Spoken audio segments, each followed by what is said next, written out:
DPA news Marathi, शोध सत्य बातमीचा. नरहरी झिरवाळ सध्या अडचणीत आहेत, कारण त्यांच्या स्वीय सहाय्यकापर्यंत आता विषय आलेला आहे. लाच घेतल्याप्रकरणी त्यांच्या पीएचं सुद्धा नाव आता गुन्ह्यात आलेलं आहे. झिरवाळ म्हणतायत की माझ्यापर्यंत जर विषय आला तर मी राजीनामा देईल. म्हणजे बरोबर आहे ना. आता शेवटी पोलिसांकडे प्रकरण गेलं असं म्हणे, पोलीस त्याच्यावर चौकशी करतील. होम डिपार्टमेंट पर्यंत, सीएम पर्यंत, डीसीएम पर्यंत काय खरं आहे, काय खोटं, काय जाते. आणि त्याच्यानंतर खरोखरच स्वतःच त्यांनी सांगितलेलं आहे की माझ्यापर्यंत जर हे प्रकरण आहे, मी त्याच्यामध्ये गुंतवलं असं जर सिद्ध झालं तर मी राजीनामा देतो. ते चूक आहे. म्हणजे पण याच्यापूर्वी सुद्धा झिरवाळांच्या संदर्भात अनेक तक्रारी होत्या. आता ते जे आहे हे जनरल आपलं चर्चा झाली काय, त्याच्यावर प्रत्येकावर आपण चर्चा करत असतो. पण असं नाही की अनेक लोक काम करत असतात ऑफिसमध्ये, मंत्रालयात, इकडे तिकडे. तर कोणी काय केलं त्याच्याशी काय संबंध आहे हा तर पोलिसांच्या मार्फत जो आहे हा उघड होईल ना. तर विलिनीकरणाच्या संदर्भामध्ये अद्याप काही निश्चित ठरलेलं नाहीये. समोरून प्रस्ताव आला तर आम्ही ठरवू असं सुनील तटकरे म्हणतात. असं आहे ना की मला हे कळत नाही की रोज विलिनीकरण काय ही चर्चा आहे. विलिनीकरणाचं काय करायचं, आजही करता येईल, 1 महिन्याने करता येईल, 2 महिन्याने करता येईल. घाई करण्याचं काय कारण काय आहे. सुनेत्रा ताई तेथे आता उपमुख्यमंत्री म्हणून बसलेले आहे. राष्ट्रीय अध्यक्ष म्हणून सुद्धा आम्ही त्यांची निवड करणार आहोत. त्याच्यानंतर त्या पक्षाचे जे काही प्रमुख लोक आहेत किंवा त्यांना ज्यांना वाटतात त्या सगळ्या लोकांना कमिटीला बसून बोलवतील, काय करावं, चर्चा होईल. शेवटी एवढे मोठे निर्णय जे आहेत हे दोन्ही बाजूच्या लोकांनी चर्चा करूनच होईल ना. तर ते होईल, त्याच्याबद्दल एवढी घाई करायचं काही कारण नाही. परंतु आज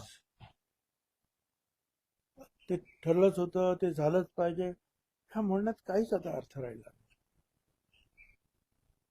नवीन तिथे कॅप्टन आलेले आहेत काय, त्यांना बसू द्या, त्यांना काम करू द्या, त्यांना समजून घेऊ द्या, नंतर बघतील ते काय करायचं ते. आज आमच्या समोर हा विषय खरोखरच नाही. अगदीच माझ्या समोर जर तुम्ही सांगितलं हा विषय काय आहे तुमच्या समोर, तर त्यांनी ते स्थिर स्थावरपणे व्यवस्थित बसतं आणि त्यांची राष्ट्रीय अध्यक्ष म्हणून निवड करून घेणं हा माझ्या समोरचा असलेला प्राथमिक अजेंडा आहे. त्यांना राष्ट्रीय अध्यक्ष करण्याचा निर्णय ठरला 100%. आता ते ठरलाय का वगैरे ते काय विचारू, मी सांगितलं 100% संपला विषय. साहेब, आपल्या पक्षातलेच काही आमदार जे आहेत ते त्यांचं मत व्यक्त करताय की विलिनीकरण झालं पाहिजे, अशी खूप आमदारांची इच्छा आहे. असं हे मोगमपणे काही बोलण्यात काही अर्थ नाही आहे.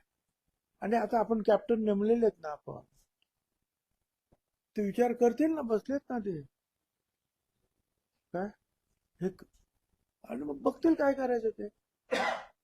आमदारांची सुद्धा मिटिंग घेतील. आणि मग सध्या जे आहे हा म्हणतो म्हणून तो म्हणतो, तो म्हणतो म्हणून तो म्हणतो, एवढी घाई काय आहे एवढ्या सगळ्याची. म्हणजे 3-4 दिवसाने आधी हे केलं काय, आमचा शपथविधी घेतला तर फार घाई केली. पहिल्या दिवसापासून मर्जर चालू आहे. ही घाई नाही आहे. आणि रोज तेच बातमी जर थांबूया आता आपण. कारण झिरवाळ असतील, खोसकर असतील, हे दिल्लीमध्ये गेले त्यावेळी चर्चेनं पुन्हा एकदा आता दिल्लीमध्ये काय त्यांना कोणते काय मोदींना भेटायला गेले का अमित भाईंना भेटायला, मला काय माहिती नाही. दिल्लीला कशाला गेले, त्यांचं काहीतरी डिपार्टमेंटचं काय काम असेल, मला काय कल्पना. तुम्ही जशी भूमिका मांडताय तसं तटकरे आणि प्रफुल्ल पटेल म्हणतायत की आम्ही हीच भूमिका मांडतोय आणि त्याच्याचमुळे आम्हाला टार्गेट केलं जाते काही जणांना. असं आहे ना की पक्ष म्हटल्यानंतर काय, संघटना म्हणजे काय, जे काय त्या संघटनेचे सदस्य आहेत, कमिटीचे सदस्य आहेत, हे सगळे मिळून संघटना तयार होते, पक्ष तयार होतो. पक्ष म्हणजे काय फक्त बोर्ड आहे का, पक्ष म्हणजे फक्त ऑफिस आहे का, तर तिथे काम करणारे कार्यकर्ते, कार्यकर्त्यांचा संच म्हणजे पक्ष आहे ना, म्हणजे संघटना आहे ना. मग ते सगळे बसून विचार करतील. सर, तुमच्या पक्षाकडनं शरद पवारांच्या पक्षाला काही असा प्रस्ताव दिला जाणार आहे का? अशा हायपोथेटिकल प्रश्नाला माझ्याकडे उत्तर नाही. असं झालं तर, तसं झालं तर, हे करणार का, ते करणार.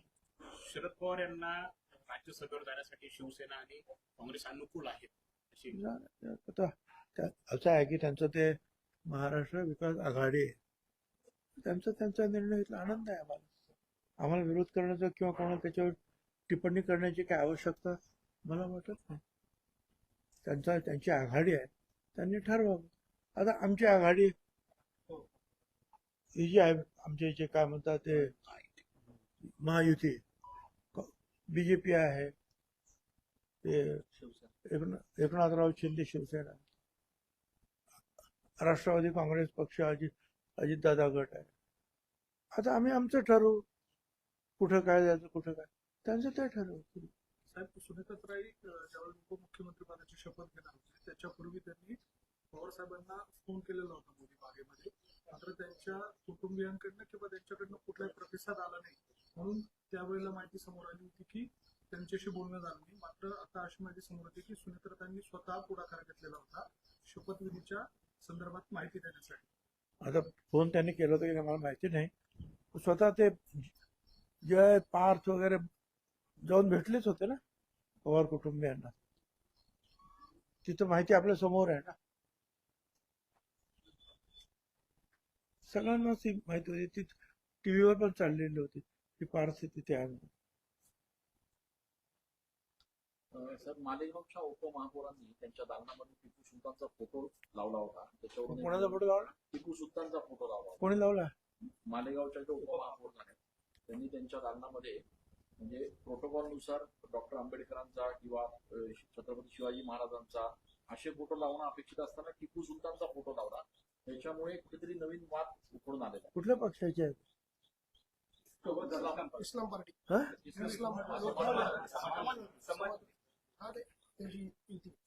समाजवादी आहे, इस्लाम पार्टी वेगळी आहे, समाजवादी वेगळी आहे. हा, ते फक्त युती म्हणजे महापौर आणि उपमहापौर. ठीक आहे, मला कधी कल्पना नाही, परंतु जे आहे जे नियमाने ठरलेलं आहे आणि राष्ट्रीय पातळीवर राज्य पातळीवर ठरलेलं आहे त्याप्रमाणे सगळ्यांना वागायला पाहिजे असं माझं मत. साहेब, वित्त खातं पुन्हा एकदा राष्ट्रवादीकडे दिलं जाणार असल्याचं चर्चा आहे, जे सध्या मुख्यमंत्री देवेंद्र फडणवीस यांच्या.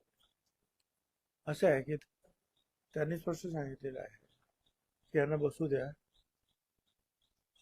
दादाने अर्धवट काम केलेलं आहे याचं बजेटचं. आता पुढचं जे आहे महत्वाचं बजेटचं काम, जे पूर्ण करण्याचं काम मी स्वतः करतो काय, आणि नंतर मग तो काय करायचं त्याचा आपण विचार करू. स्वतः बोललेत ना ते. राज्यात लवकरच शेतकरी कर्जमाफी होण्याचा निर्णय आहे तो होईल अशी शक्यता आहे. मला काय माहिती नाही. आता अधिवेशन तोंडावर आलं असताना कुठल्याही मंत्र्यांनी अशा प्रकारचं जनरल स्टेटमेंट करणं मला तरी योग्य वाटत. मी नाही का कोणीच करता काम, पण आलं ना अधिवेशन सुरूच झालं ना आता एक आठवडा. त्याच्यामुळे अधिवेशनात जर काय बोलायचं असेल ते आता बाहेर बोलून मग परत हक्कभंग सुरू होईल. धन्यवाद.